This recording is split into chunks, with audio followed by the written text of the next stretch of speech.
साथियों नमस्कार। मैं अंचलवाल आप सब लोगों का स्वागत करता हूं।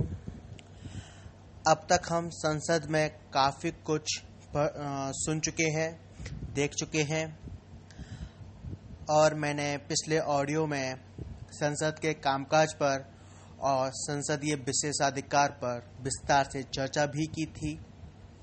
अब मैं बात करने जा रहा हूं संसदीय समितियों की। वैसे तो कई सारी समितियां हैं, लेकिन मैं मुख्य ही समितियों पर विचार करूंगा।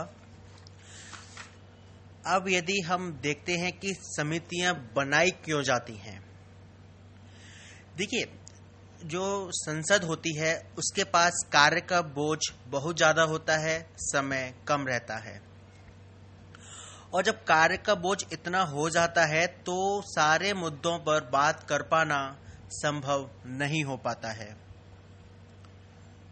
इसीलिए कई बार जरूरी विषयों पर जो पर्याप्त चर्चा होनी चाहिए वह नहीं हो पाती है। इसीलिए जब ब्रिटिश का शासन था तो उन्होंने ही इस तरह की शुरुआत दी थी और इंग्लैंड में समिति व्यवस्था का कहे सूत्रपात या प्रादुर्भाव हुआ था। उसके बाद यह अमेरिकी कांग्रेस ने भी इसको अपनाया था। मान लीजिए कि किसी मुद्दे पर कोई मुद्दा इकोनॉमिक्स से संबंधित है, तो हम यह अपेक्षा नहीं कर सकते कि संसद का प्रत्येक सदस्य इकोनॉमिक्स के विषय में अच्छी जानकारी रखता हो। अब कोई इकोनॉमिक्स का मुद्दा आ गया संसद के सामने और हम ये तो समझ सकते हैं कि जो 10-15 लोग होंगे वो तो कम से कम इकोनॉमिक्स के विषय में जानकारी रखते होंगे, नहीं तो कम से कम व्यवहारिक जानकारी तो रखते ही होंगे। इसके लिए क्या किया जाता है, जब सब लोग इकोनॉमिक्स के विषय में जानकारी नहीं रखते तो सबसे विचार विमर्श करना समय की बर्बादी ही है। इसीलिए और समय की बर्बादी ना हो, कार्य का बोझ पर फर्क ना पड़े, उन 10-15 लोगों को इकट्ठा करके एक समिति की का गठन कर दिया जाता है। अलग अलग समितियों में सदस्यों की संख्या भी अलग अलग रखी जाती है और संसद के कुछ सदस्यों की समितियां इस तरह से बनाई जाती हैं और समितियों के सदस्य विभिन्न विषयों पर विचार विमर्श करते हैं। अगर हम इसके लाभ देखें तो जैसे सभी विषयों पर संसद के प्रतिनिधि चर्चा का अवसर निकाल पाते हैं और दूसरा लाभ यह होता है कि सदन में पीछे के बेंचों पर बैठने वाले अर्थात निष्क्रिय सदस्य भी विचार विमर्श की प्रक्रिया का हिस्सा बन जाते हैं। अब आते हैं कि संसदीय जो समितियां होती हैं वह कितने प्रकार की होती हैं, तो हम इनको मुख्य रूप से 2 भागों में बांटकर देख सकते हैं। पहला, स्थायी समितियां, जिसको हम स्टैंडिंग कमेटी बोलते हैं, और दूसरा अस्थायी या तदर्थ समितियां, जिसको हम एडहॉक कमेटीज बोलते हैं। अब यहाँ पर शब्दों से स्पष्ट है कि जो स्थायी समितियां होती हैं वह हमेशा अस्तित्व में बनी रहती हैं और जिनके सदस्यों का चयन जो किया जाता है वह प्रत्येक वर्ष और निर्धारित समय के अनुसार किया जाता है। स्थायी समितियों को भी हम 2 भागों में बांटकर देख सकते हैं। लोक लेखा समिति, जिसे हम पब्लिक अकाउंट कमेटी बोलते हैं, इस टाइप की समिति आती हैं जो लंबे समय से संसदीय परंपरा का हिस्सा रही हैं। और दूसरे वर्ग में विभागीय समितियां, और लगभग इन्हें 2-2.5 दशक के पूर्व में ही आरंभ किया गया है। तो इस तरीके से हमने स्थायी समितियों को 2 भागों में बांटा, लोक लेखा समितियां, लोक लेखा जैसी समितियां, और दूसरा विभागीय समितियां। अब आते हैं अस्थायी या तदर्थ समितियों पर। तो स्पष्ट है कि ये समितियां स्थायी नहीं होंगी। अर्थात यह किसी न किसी विशेष प्रयोजन के लिए ही बनाई जाती हैं, और जैसे ही प्रयोजन इनका पूरा होगा, इनका अस्तित्व भी समाप्त हो जाता है। अस्थायी समितियों को या तदर्थ समितियों को भी हम दो भागों में बांटकर देख सकते हैं। पहला जांच समितियां और दूसरा सलाहकारी समितियां, अर्थात inquiry committees and advisory committees. अब मान लीजिए कोई तत्कालीन घटना घटी और उसकी जांच करानी है, तो उसमें काम आएगी जांच समितियां।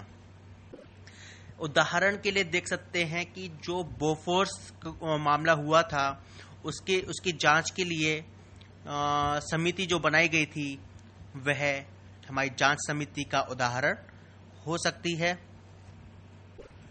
मान लीजिए कि किसी विधेयक पर विचार विमर्श करना है, तो वहां पर सलाहकारी समितियां उपयोग में आती हैं। किसी विचाराधीन विधेयक के संबंध में कोई भी सदन यह संकल्प पारित कर सकता है कि उसे उसी सदन की प्रवर समिति या फिर दूसरे सदन की सहमति से दोनों सदनों की संयुक्त समिति को गहन विचार विमर्श के लिए सौंप दिया जाए। अर्थात मान लीजिए कोई विधेयक आया लोकसभा में और लोकसभा के मेंबर्स चाहते हैं कि इसको प्रवर समिति के पास भेज दिया जाए। प्रवर समिति का अर्थ है सेलेक्ट कमिटी, तो वह ऐसा कर सकती है। या फिर अगर वो चाहती है कि बड़ा प्रश्न है, बड़ा विधेयक है और दोनों ही हाउसेस की राय जरूरी है, तो दोनों ही हाउस से विचार विमर्श करके एक संयुक्त समिति का गठन कर दिया जाएगा और वह इस विधेयक पर विचार विमर्श करेगी, और हम इनको हम सलाहकारी समितियां कह देते हैं। समितियों की कार्य पद्धति के बारे में कुछ महत्वपूर्ण बातें यह है कि समितियों की सभी बैठकें गोपनीय होती हैं और उनकी कार्यवाही तथा रिपोर्ट तब तक गोपनीय रखी जाती है जब तक वह सदन में पेश न कर दी जाए, और किसी संसदीय समिति की कार्यवाही के लिए कम से कम 1/3 सदस्यों की सहमति जरूरी होती है, और फिर समिति में विचाराधीन प्रत्येक प्रश्न पर बहुमत से निर्णय लिए जाते हैं, और यदि पक्ष और विपक्ष के मत बराबर हो तो जो समिति का अध्यक्ष होता है वह अपना निर्णायक मत प्रस्तुत करता है। अब हम कुछ महत्वपूर्ण समितियों पर चर्चा करेंगे, जिसमें लोक लेखा समिति, प्राक्कलन समिति, लोक उपक्रम समिति, विभागीय स्थायी समितियां, कार्य मंत्रणा समिति और विशेष अधिकार समिति इसमें प्रमुख रूप से रखी जाएंगी। तो सबसे पहले आते हैं लोक लेखा समिति, और यह संसद की सबसे महत्वपूर्ण समिति मानी जाती है। Public account committee is the most important committee of the parliament. इसमें टोटल 22 मेंबर होते हैं, 15 लोकसभा के और 7 राज्यसभा के, और यह परंपरा बन गई है कि इस समिति का अध्यक्ष विपक्षी दल का कोई सदस्य होगा। इस तरह से यह एक और ज्यादा महत्व रखती है, क्योंकि यदि विपक्ष का कोई मेंबर इसका अध्यक्ष है तो उसके पास निर्णायक मत डालने की भी शक्ति हो जाती है। लोक लेखा समिति का कार्य यह है कि वह सरकार के वार्षिक लेखों की जांच करे। अर्थात मान लीजिए किसी भी मद के लिए कोई राशि निश्चित की गई थी, तो यह देखना कि क्या वह राशि उसी मद पर खर्च हुई है या नहीं हुई है, और उतनी ही हुई है या नहीं जितनी निर्धारित की गई थी। यह भी देखना कि जिस मद पर खर्च किया जा रहा है उसका जो प्राधिकारी है वह उस मद पर खर्च करने के लिए सक्षम था या नहीं। मान लीजिए किसी मद पर अधिक धन की आवश्यकता पड़ी जितनी निर्धारित की गई थी, तो क्या होता है कि फिर पुनर्वित्त प्रदान किया जाता है, पुनर्विनियोग किया जाता है। तो यह देखना भी इसका कार्य है कि जिस अधिकारी ने यह किया है वह इसके लिए सक्षम था या नहीं, तथा उसने सभी नियमों का पालन किया था या नहीं किया था। साथ ही लोक लेखा समिति का कार्य मुख्यतः भारत सरकार के लेखों के संबंध में जो कैग है, नियंत्रक महालेखा परीक्षक द्वारा दी गई रिपोर्ट पर विचार करना। लोक लेखा समिति के सदस्यों के बारे में यदि बात की जाए तो सदस्यों का चुनाव आनुपातिक प्रतिनिधित्व पद्धति से एकल संक्रमणीय पद्धति द्वारा मत द्वारा होता है और इसमें सदस्यों की सदस्यता अवधि 1 वर्ष से अधिक नहीं होती। हम इसके अध्यक्ष को अगले वर्ष पुनः चुन सकते हैं। साथ ही महत्वपूर्ण बात ध्यान रखने की यह है कि मंत्री परिषद का कोई भी सदस्य समिति में शामिल नहीं हो सकता। अब हम दूसरी समिति पे आते हैं, वो है प्राक्कलन समिति, एस्टिमेट कमेटी। यह भी लोक लेखा समिति की तरह सरकार के वित्तीय कामकाज से संबंधित है और इसे हम जनरल भाषा में स्थायी मितव्यता समिति भी कह देते हैं, अर्थात कंटिन्यूअस इकोनॉमी कमेटी। और इस समिति में टोटल 30 मेंबर्स 30 सदस्य होते हैं और महत्वपूर्ण बात ध्यान रखने की इसमें यह है कि यह सभी सदस्य लोकसभा से ही लिए जाते हैं, राज्यसभा से एक भी सदस्य इस कमेटी में नहीं लिया जाता। और इसमें भी सदस्यों का चुनाव आनुपातिक प्रतिनिधित्व पद्धति से एकल संक्रमणीय मत अर्थात सिंगल ट्रांसफरेबल वोट द्वारा किया जाता है और समिति के अध्यक्ष का चयन लोकसभा अध्यक्ष द्वारा इसके सदस्यों में से किया जाता है। हमने देखा था कि लोक लेखा समिति में विपक्ष दल का कोई सदस्य उसका अध्यक्ष बनता था और यहाँ प्राक्कलन समिति में जो सत्तारूढ़ दल होगा अर्थात रूलिंग पार्टी का ही सदस्य इसमें अध्यक्ष चुना जाता है और लोकसभा अध्यक्ष उसे चुनता है। अब हम यदि प्राक्कलन समिति के कार्य पर आएं तो जो लोकसभा में बजट पेश किया जाता है उसके बाद इसका कार्य शुरू होता है।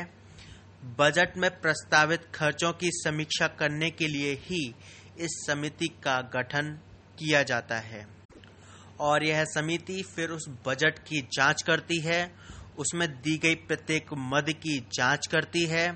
यह भी सुझाव देती है कि अगर किसी मद पर जितनी राशि निर्धारित की गई है अगर उससे कम की जा सकती है तो किस तरीके से, अर्थात सरकारी प्रशासन में दक्षता और मितव्यता लाने के लिए कौन सी वैकल्पिक नीतियां अपनाई जा सकती हैं, यह प्राक्कलन समिति बताती है।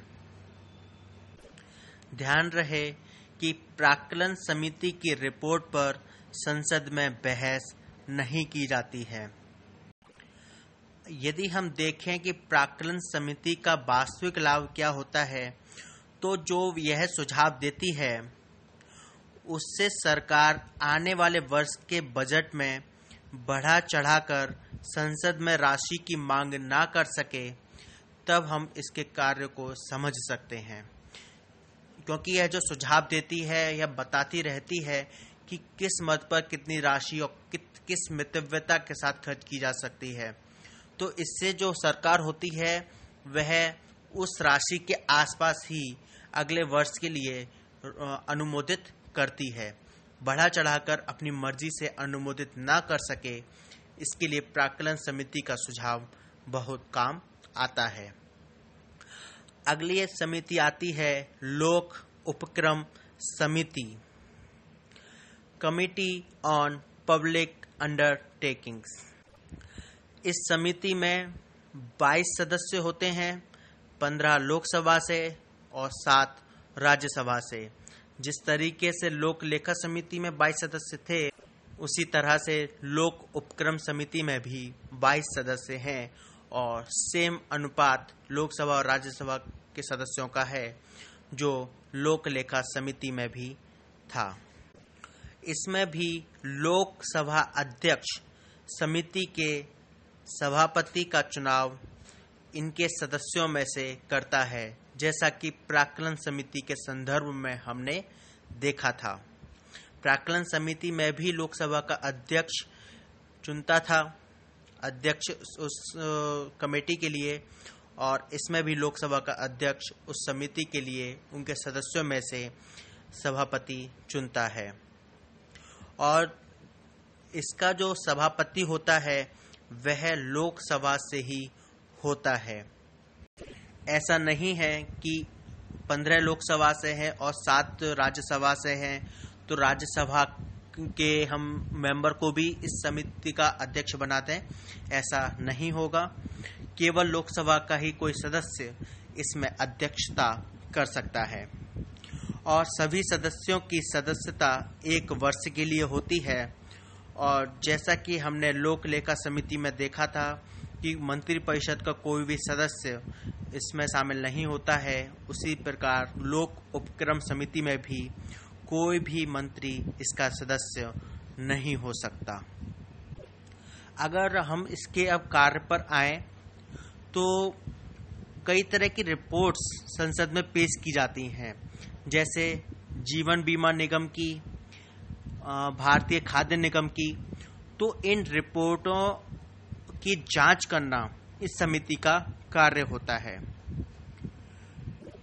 साथ ही लोक उपक्रमों के संबंध में कैग की रिपोर्ट की जांच भी करती है यह, और अन्य विषय भी हो सकते हैं जो लोकसभा अध्यक्ष इस समिति को सौंपे। अब हम अगली समिति पर आते हैं, विभागीय स्थायी समितियां। इन समिति का उद्देश्य होता है कार्यपालिका पर संसदीय नियंत्रण को प्रभावी बनाना। विभागीय स्थायी समितियों में टोटल 24 समितियां हो गई हैं, जिसमें 16 समितियां लोकसभा की और 8 समितियां राज्यसभा के अधीन हैं। लोकसभा के अधीन काम करने वाली समितियों के अध्यक्षों की नियुक्ति लोकसभा का अध्यक्ष करता है और राज्यसभा से जुड़ी समितियों के अध्यक्षों की नियुक्ति राज्यसभा का सभापति करता है। प्रत्येक विभागीय समिति में अधिकतम 45 सदस्य हो सकते हैं। लोकसभा का अध्यक्ष प्रत्येक समिति के लिए 30 सदस्य मनोनीत करता है और राज्यसभा का सभापति 15 सदस्य मनोनीत करता है। अब यदि हम विभागीय स्थायी समितियों के प्रमुख कार्यों को देखें तो जो संबंधित मंत्रालय होगा या विभाग होगा, उसकी अनुदान की मांगों को लोकसभा में मतदान के लिए प्रस्तुत करने से पहले जांचना और उसके संबंध में अपनी रिपोर्ट देना। साथ ही जो संबंधित मंत्रालय से या विभाग से समिति बनाई गई है, उनसे संबंधित विधेयकों की जांच करना जो लोकसभा अध्यक्ष या राज्यसभा का सभापति द्वारा समिति को सौंपे गए हों। तो यह विभागीय समिति स्थायी समितियों के बारे में था। अब आते हैं कार्य मंत्रणा समिति, बिजनेस एडवाइजरी कमेटी। इस समिति का कार्य सदन की कार्यवाही तथा समय तालिका को विनियमित करना होता है और यह समिति दोनों सदनों में अलग अलग है, लेकिन दोनों ही सदनों में मेंबर्स की संख्या अलग अलग है। लोकसभा में जहां 15 सदस्य होते हैं, वहीं राज्यसभा में 11 सदस्य होते हैं। और लोकसभा की समिति में स्वयं लोकसभा अध्यक्ष इसका अध्यक्ष होता है और राज्यसभा में सभापति इसका पदेन अध्यक्ष होता है। इसीलिए कार्य मंत्रणा समिति मुख्य हो जाती है। अब हम देखते हैं विशेषाधिकार समिति। इस समिति का कार्य सदन अथवा किसी समिति के सदस्यों के विशेषाधिकारों के हनन के मामले की जांच करना है। मैं फिर रिपीट करता हूं, इस समिति का कार्य सदन अथवा किसी समिति के सदस्यों के विशेषाधिकारों के हनन के मामलों की जांच करना है। सदस्यों के विशेषाधिकारों के उल्लंघन की शिकायत की जांच के उपरांत यह अपनी रिपोर्ट सौंपती है और कार्यवाही के लिए सुझाव देती है, अर्थात इसका कार्य एक अर्ध न्यायिक प्रकृति का होता है। तो यह कुछ महत्वपूर्ण समितियां थीं। इनके अलावा भी कई सारी समितियां हैं। अब हम एक दूसरे पहलू पर आते हैं। कई बार यह बोला जाता है कि भारत में संसद काफ़ी बड़ी ताकत है या सर्वोच्चता पे है, लेकिन भारतीय संसद में या कहें भारत के परिवेश में संसद सर्वोच्च नहीं है, क्योंकि भारतीय संविधान पर ब्रिटिश प्रभाव काफ़ी तौर पर हमको नज़र आता है और ब्रिटेन में संसद की सर्वोच्चता है, अर्थात संसद शासन के तीनों अंगों में सर्वोच्च स्थान रखती है। दूसरे शब्दों में कहें तो कार्यपालिका और न्यायपालिका के पास संसद की तुलना में कम शक्तियां हैं। यह थी इंग्लैंड की कंडीशन। अब हम देखें तो भारत में ऐसे कई कारण हैं जो यह बताते हैं कि हमारे यहाँ पर संसद की सर्वोच्चता नहीं है। पहला कारण है कि भारत के पास लिखित संविधान है, जहां संविधान को सर्वोच्च विधि माना जाता है और संसद द्वारा बनाए जाने वाले प्रत्येक कानून के लिए जरूरी है कि वह संविधान से सुसंगत हो। इसीलिए सर्वोच्च न्यायालय ने केशवानंद भारती मामले में संविधान के आधारभूत ढांचे का सिद्धांत दिया था, जिसके आधार पर यदि संसद कोई ऐसी विधि बनाती है जो संविधान के आधारभूत ढांचे के खिलाफ है, तो न्यायालय उसको निरस्त कर देता है। साथ ही संसद में कानून बनाने की शक्ति सिर्फ संघ सूची और समवर्ती सूची पर है। राज्य सूची पर संसद कानून नहीं बना सकती, उसके लिए राज्य का विधानमंडल कानून बनाएगा। भारत में न्यायपालिका इंग्लैंड की तुलना में काफी सशक्त है, क्योंकि भारत में शक्तियों का विकेंद्रीकरण किया गया है। साथ ही न्यायपालिका के पास न्यायिक पुनर्वलोकन अर्थात जुडिशियल रिव्यू की व्यापक शक्ति भी प्रदान की गई है और इस प्रकार यदि संसद द्वारा कोई ऐसी विधि बनाई जाती है जो संविधान के मूल ढांचे के प्रतिकूल है, तो वह उसे असंवैधानिक घोषित कर सकती है। साथ ही कुछ ऐसे संविधान संशोधन भी हैं जिसमें राज्यों के विधानमंडल, कम से कम आधे राज्यों के विधानमंडल की स्वीकृति आवश्यक होती है। तो यह कुछ कारण हैं जो बताते हैं कि भारत में संसद की सर्वोच्चता नहीं है। तो इस प्रकार से संसद के पूरे टॉपिक को मैं यहीं विराम देता हूं। यह टोटल 4 पार्ट्स में क्रिएट हुआ है। आप मुझे अपने सुझाव, अपनी प्रतिक्रिया जरूर बताएं। मेरा ईमेल आईडी anchjalesar@gmail.com anchaljaleser@gmail.com। धन्यवाद।